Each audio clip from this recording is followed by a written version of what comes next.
We need you young sisters to look at these cases like Felicia Johnson and realize that your life can be taken from you in the blink of an eye by some sick-minded individual. A 24-year-old woman lands in Houston with a return ticket she'll never use.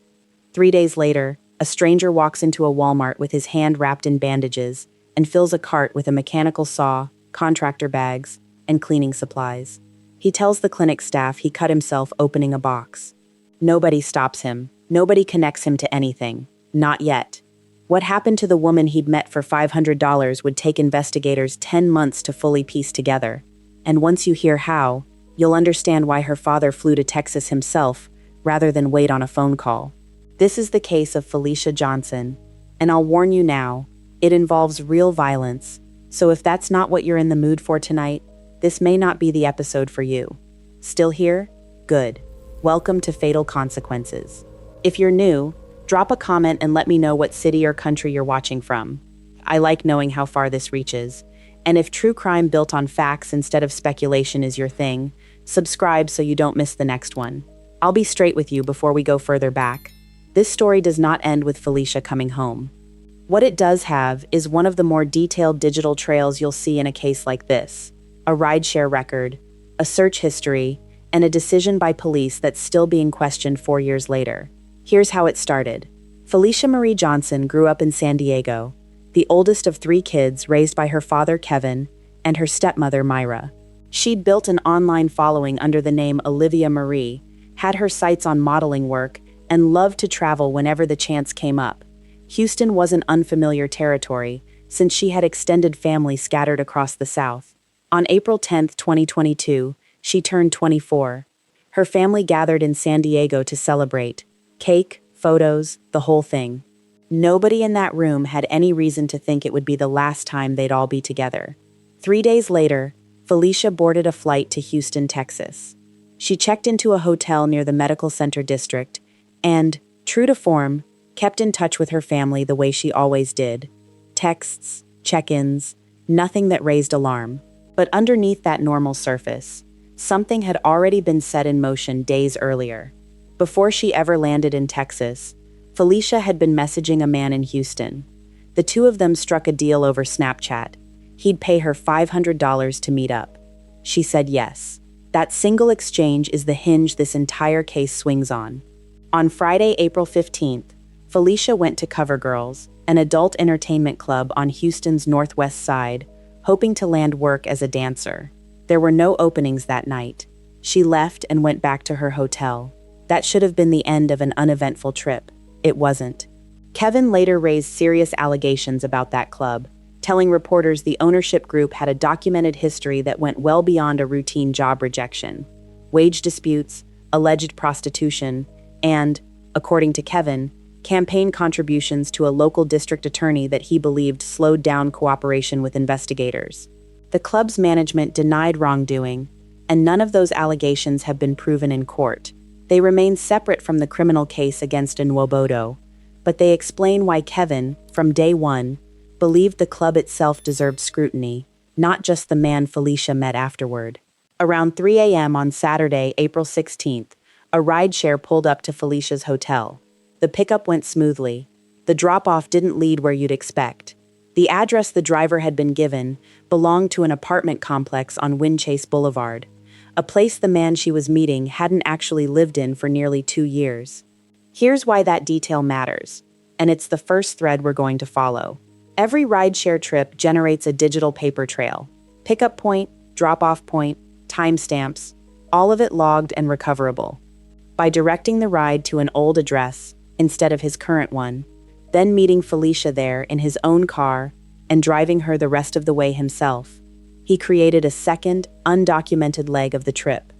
On paper, the record shows one location.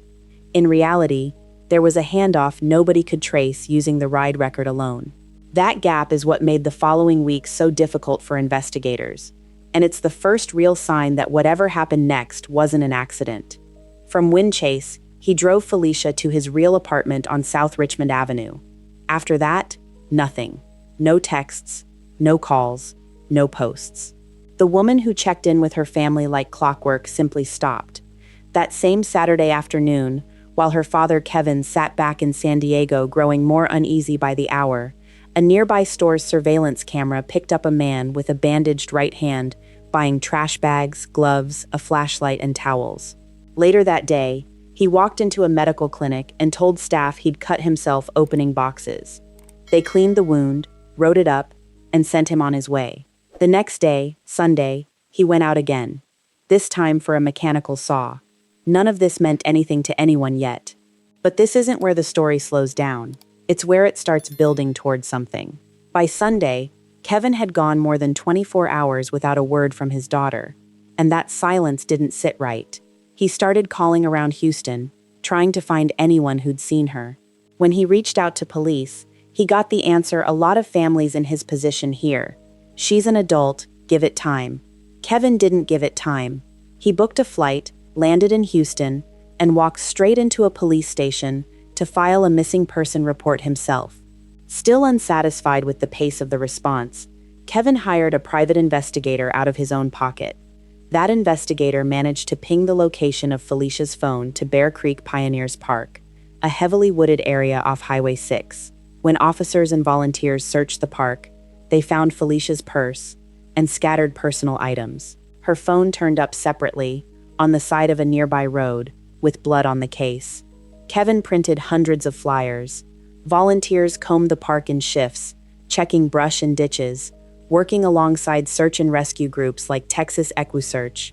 A local community activist organized a press conference demanding Houston PD treat the case with urgency, arguing that missing Black women in the city didn't get the same attention as other cases, pointing out that this was the fourth similar disappearance he'd worked in that city within 6 months. Absolutely believe she's the victim of foul play. HPD has to take these cases more serious. This is the fourth one I've dealt with in 6 months of a missing African American female. And in every one of those cases of a missing African American female, HPD dragged its feet. And they did not do anything until I began to go public and demand that they get involved and do something. So we need HPD to take the cases of missing young Black women seriously, like they take the cases of missing young white females. We need that same level of attention and priority like you give the young white females, then you give the young Black females. We want equality from HPD and how you deal with these missing person cases. Within weeks, the story had pulled in the FBI, a public statement of support from Congresswoman Sheila Jackson Lee, and a $5,000 reward from Crime Stoppers. On April 24th, mourners held a vigil at Bear Creek Park. 5 days later, a second one was held back home at Monte Vista High School in San Diego, where Felicia's younger brother read a message asking the family to keep praying together, so their strength would reach her wherever she was. By May 10th, exactly 1 month after her birthday party, Felicia's aunt posted publicly that she still heard her niece's voice in her head, still expected a text asking for a hair appointment. That kind of public grief kept the case in front of people long after the news cycle would normally have moved on, and it's part of why, even now, this story hasn't disappeared the way so many others do. And that's when things started going in a different direction, not in public, but behind the scenes, where detectives were quietly building a case most people wouldn't hear about for weeks. This case has never been closed. The man responsible is still out there right now, which is exactly why this channel keeps a running list of cold and cold-adjacent cases like this one. Subscribe and you'll see it the moment there's a real update, not months after the fact. While the public search continued, investigators pulled rideshare records, store surveillance, and traffic camera footage. Piece by piece, it mapped out Felicia's path: hotel to Windchase Boulevard, Windchase to the apartment on South Richmond Avenue. One camera caught a car leaving that apartment complex about an hour after Felicia would have arrived. Another, further away, placed a matching car near Bear Creek Park around the time her phone signal cut out there for good. Financial records added another layer. Investigators found that Nwobodo had withdrawn exactly $500 from his bank account on April 16th, the same figure he and Felicia had agreed on over Snapchat. That single withdrawal tied the digital conversation directly to a physical transaction, closing the gap between "they talked online" and "they met in person." That financial trail, combined with the location data, was enough for a search warrant. Inside the Richmond Avenue apartment, investigators found blood in the hallway, outside the bathroom, and throughout the bedroom. Lab testing showed a strong match to Felicia's DNA profile. The man connected to that address was 28-year-old Chukwuebuka Nwobodo, a Houston local with Nigerian family roots and no criminal convictions on record. On the surface, a clean background check. Underneath it, a report from November 2020. A woman had gone to police about an alleged sexual assault involving him, then declined to pursue charges, and the case was dismissed. Nothing about it ever made it onto a record anyone could check. On May 13, 2022, officers pulled Nwobodo over during a routine traffic stop. They already had warrants ready and searched his car immediately. A knife, a shovel, cleaning supplies. They took his phone, and what was on it raised more questions than it answered. Photos of people investigators couldn't identify, stripped of any names, timestamps, or location data. Even with the apartment evidence, the surveillance trail, and what was sitting in his car, investigators said they didn't yet have grounds to hold him. A Houston PD spokesperson later described the May 13th stop as running on a pocket warrant, enough to detain and question him, but not enough, in the department's view, to charge him on the spot. They let him go. He got in his car and drove off. It would take another month of lab work and case building before prosecutors in the 232nd State District Court formally filed murder and evidence tampering charges against him on June 9, 2022. By then, he'd had nearly a full month of freedom to disappear completely, and he used every day of it. That decision to release him is the open question that's followed this case ever since. But this isn't where everything ends either. What investigators found next, buried in his internet history, turned a circumstantial case into something closer to a written confession. As detectives kept working, they pulled Nwobodo's browsing activity from the days following Felicia's disappearance.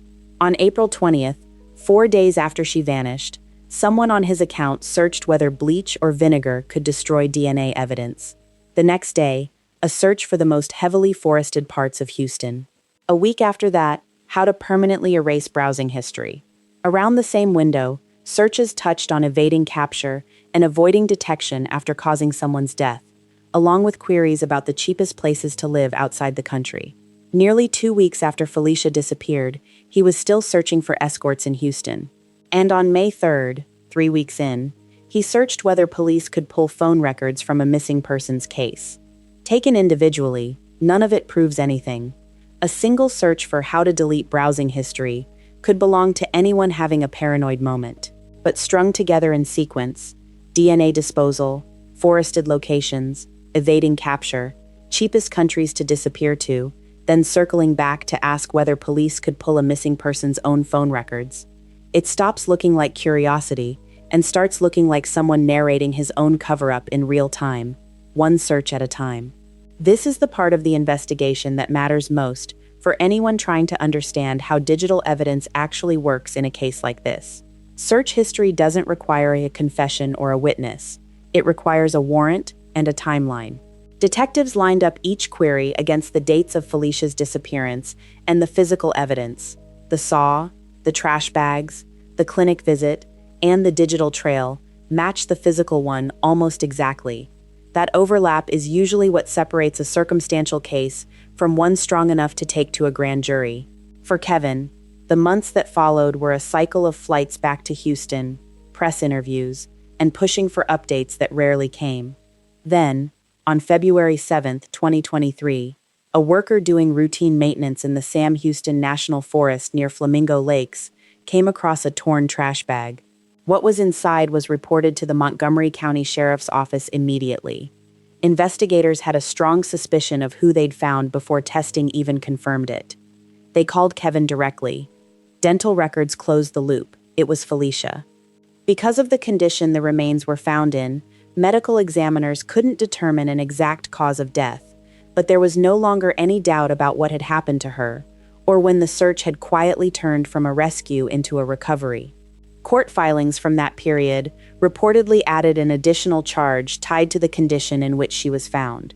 Kevin made one final trip to Houston to bring his daughter home and has since said he's working on starting a foundation to support women and girls in situations similar to the one Felicia walked into. For a family, that kind of confirmation rarely feels like relief. Kevin has said publicly that part of him had held on to hope she was still alive somewhere, and that the discovery, even as painful as it was, gave that hope somewhere to finally rest. It also gave investigators something they hadn't had in almost a year: physical proof strong enough to lock the timeline of the case into place, from the Snapchat exchange to the final disposal site nearly 60 miles from where she was last seen. Chukwuebuka Nwobodo has never been located. Houston police still list an active murder warrant for his arrest and consider him armed and dangerous.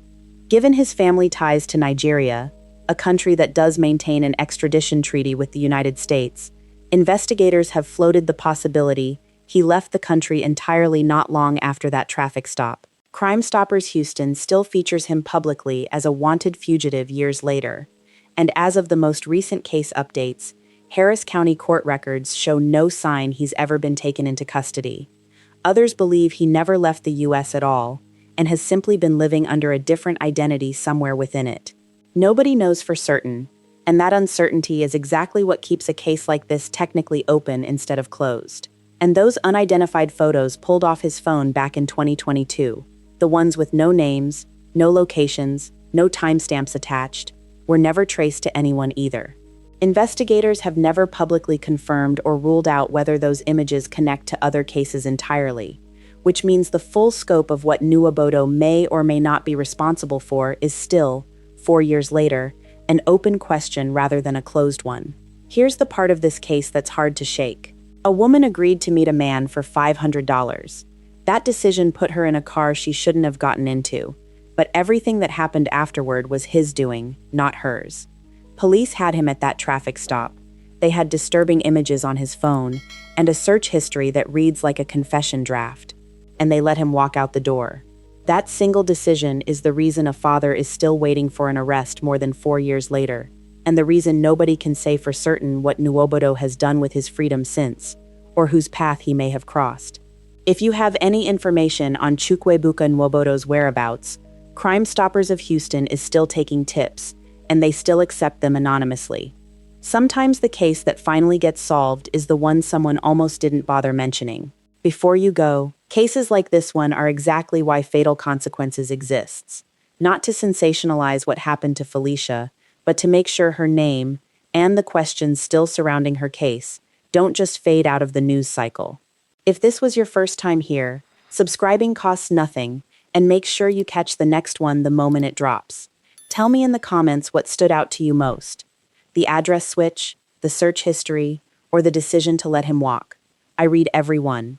Until next time, stay aware, and I'll see you in the next case.